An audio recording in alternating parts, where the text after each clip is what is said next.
Well, first of all, I'm glad to be back home. Long trip and very tough game, tough outcome. We're excited about moving forward. All games are important, but we feel like we've kind of gotten to the real season, if you will. I think the biggest thing, I haven't met with the team yet. I think probably the thing that I'm the most excited about is that we're finally going to play teams of our level of ball, and I think our players feel the same way. I really am excited about that. This first 4 week stretch has been awfully difficult to prepare for. You go into every game believing you can win. You go into every game preparing to win, but realistically, you know it's going to be a very uphill battle when you play some of the Division I opponents that we've had to play, and that's tough from a competitor standpoint.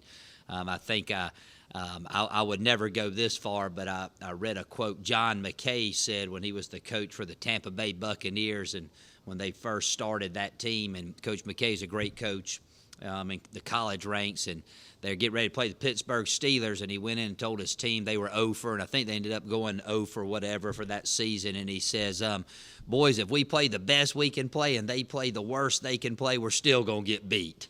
And sometimes when you play up a level, that's kind of the way you feel sometimes, whether it's said or not said. So we're excited about playing FCS opponent. We're excited about the opportunity that lies ahead, even though we know it's going to be a very difficult opponent, an opponent that Murray State have not had any success against. I know Murray State's beaten Jacksonville State one time, and that was back in '03. We've been very close the past 3 times that we've played them, but we have not been able to get over the hump. Big game, because whoever wins this game definitely puts themselves in a good position headed into October for the Ohio Valley Conference race. Notice Ayo Ojuloma not on the chart. I noticed he went off with an injury. Give us an update on him and Chavez Sims. Well, both of those guys are questionable. I would think that Ayo, more than likely, he will be out this week. Again, it has not been confirmed yet, but I think he will be out maybe a couple weeks. Not a season-ending injury, but I think he'll be hampered at least 2, maybe 3 weeks. Ankle or what? It's his leg, and then Chavez would just kind of, he's like us all, like Chris Berman says, we're all day to day, but he is day to day. Got a mild ankle injury, but the position he plays, he needs that thing 100%. So we'll kind of see on that. Zach Littlefield will be back. He played some against Bowling Green. We limited how many series that he played in, but he will be back now. How much he plays will be determined on how good Robert Olive continues to do. But it is nice to have him back, able to go if need be. Talk about the close calls you had with Jacksonville State. I mean, it looked almost every time like it was going to win and just couldn't pull it out. Was winning against Missouri State maybe help push it over the hump there? I hope so. I hope that we gained a lot of confidence from that. Again, that was a great game, a great comeback. And, you look at Missouri State, we've had good success against them here at Murray State, and then the times that I've played them as the head coach. But they got a good football team. They went down to the wire with Central Arkansas, who's a fine team. Last year, I believe North Dakota State only beat them by 8 points, and of course, they're the 2-time defending national champs. So that we beat a good football team in Missouri State, and hopefully some of that heroics at the end will definitely, from a psyche standpoint, will help us at some point down this stretch. We have played them well. Again, it's always difficult to go on the road. One of the longer trips that we have to make all season long. They have a great facility. They have one of the largest crowds that we'll face at our level of ball throughout the course of the year. New coaching staff, who I know those guys very well, who do a fine job. And traditionally, they have some of the best athletes in the conference. So it's going to definitely be a tough ball game for our football team. When you see them on film, what are some of the challenges that you see?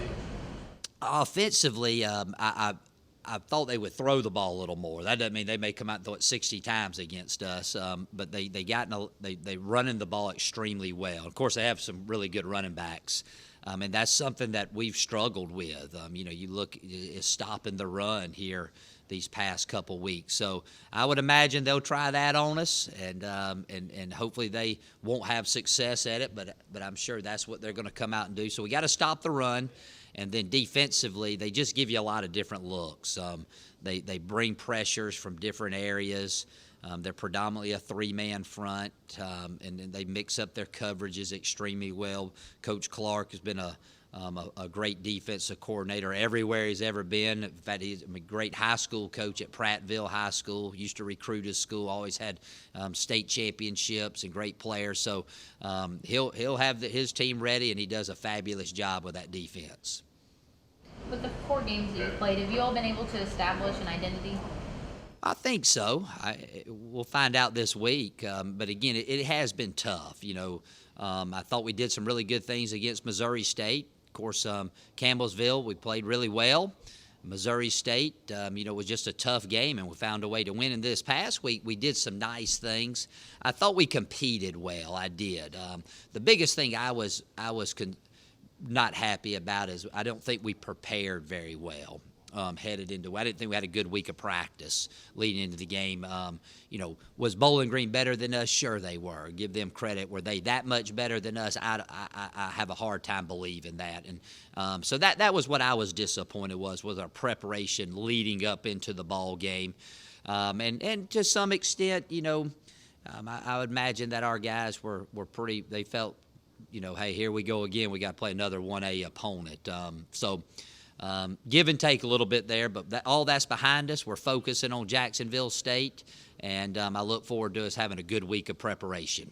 It's a team that runs the ball 2 out of 3 times that they touch it. What do they like to do? What's their bread and butter of their offense? They're going to try to pound it up in there on you. They like to run the zone. They'll run the power. They're very multiple in their formations, and that's one area that we got to be prepared for. Is they do show you a lot of different looks, and we've had trouble lining up at times this season. So we got to be on our toes as far as getting to the right gaps and doing the right things there. And then when they do decide to throw it, we got to continue to limit the big play.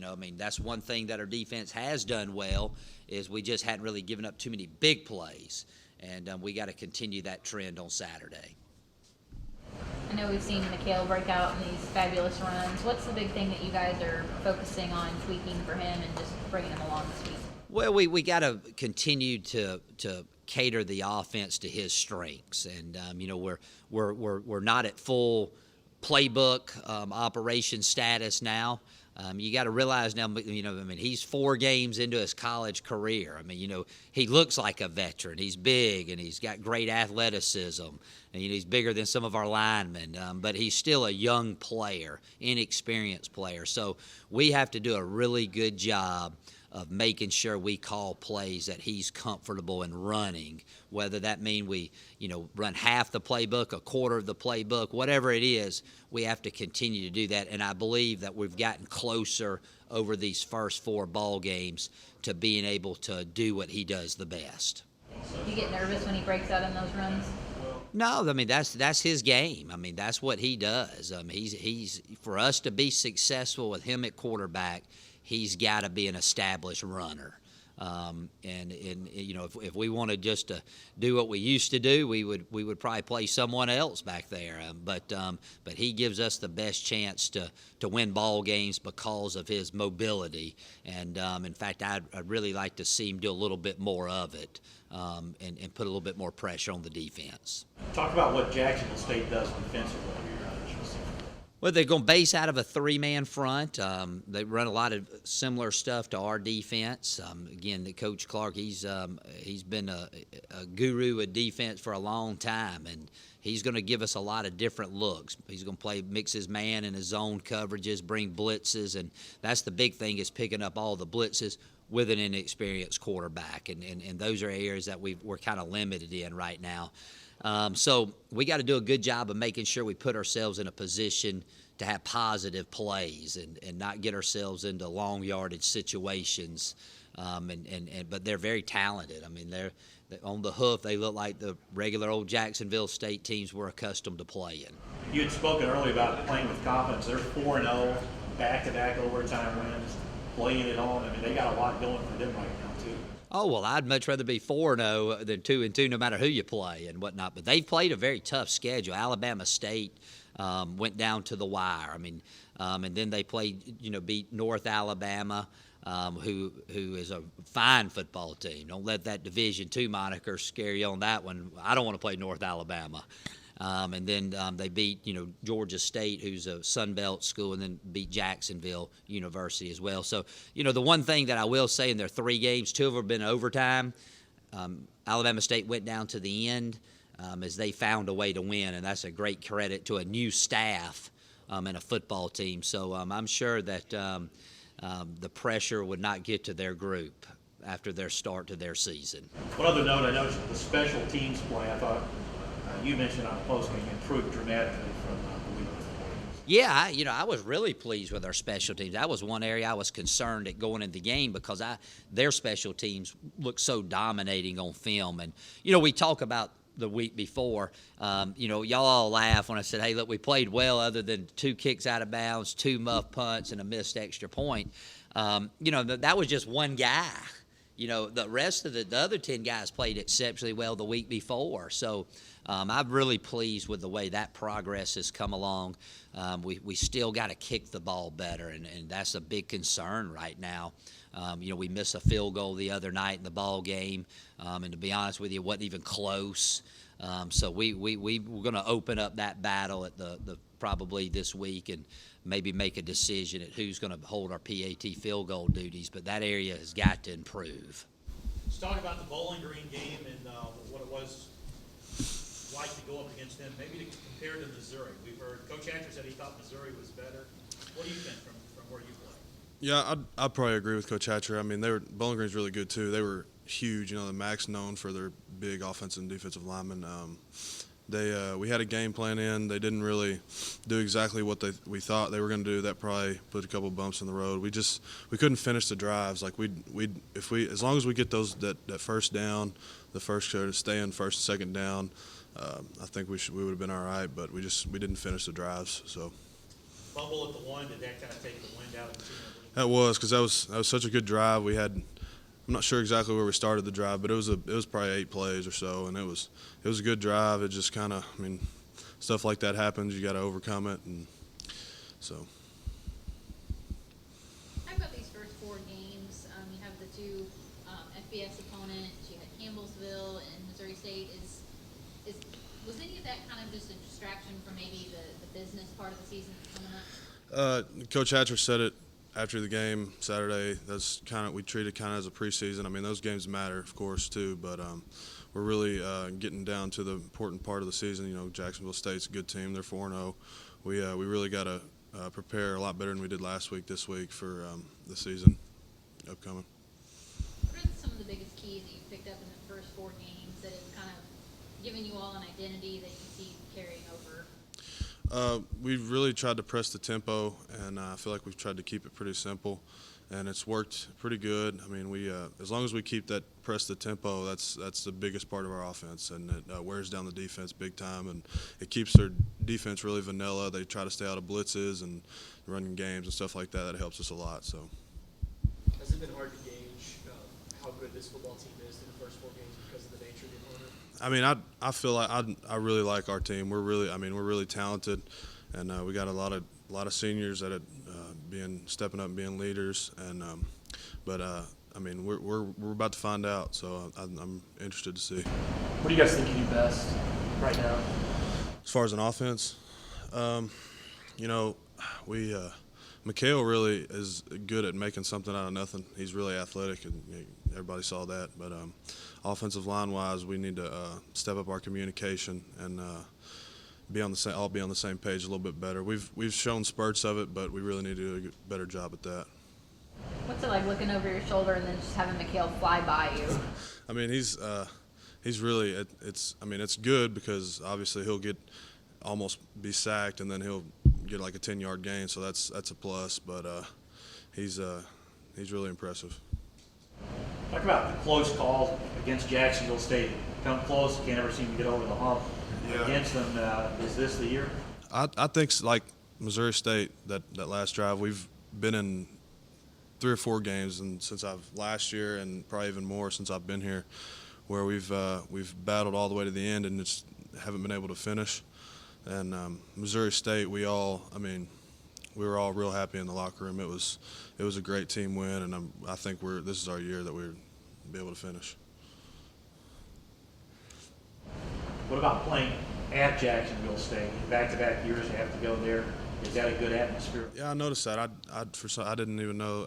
I forgot that we played there last year too. But they have a good atmosphere there. They have a lot of fans every game. You know, they're a good team too. So I mean, it's fun to play there. It gets you going and get your adrenaline going. So that's always good. If you win that game, they're 4-0. Does that go on the wall out there? Big win? I mean, I don't know what determines a big win. I guess if we score a bunch of points, then probably so. Yeah, but they're a really good team, and but I think we are too. So I think it'll be a really good game. Coach Etcher's talked before about there being a mental hurdle to cross with certain teams in the conference, like Jacksonville and Eastern Kentucky. Have you guys talked about that as players?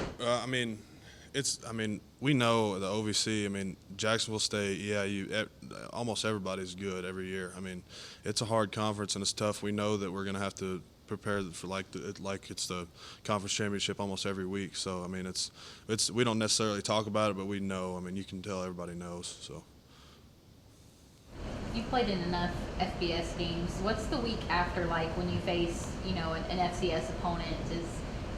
Do you guys play differently just after being used to blocking for? I mean, it's not necessarily. It's pretty much the same, really. Just the size. They're usually FBS teams are a lot bigger, and maybe they a lot faster. There's a lot more people at the game, so I guess that brings people out a little bit more. But it's not. We treat it just every game the same, no matter whether it's Campbellsville or Mizzou. I mean, we treat every week the same. But it doesn't feel any different on the field? Oh yeah, I mean, definitely. If there's 70,000 fans there, I mean, it's a lot different. It gets you going for sure.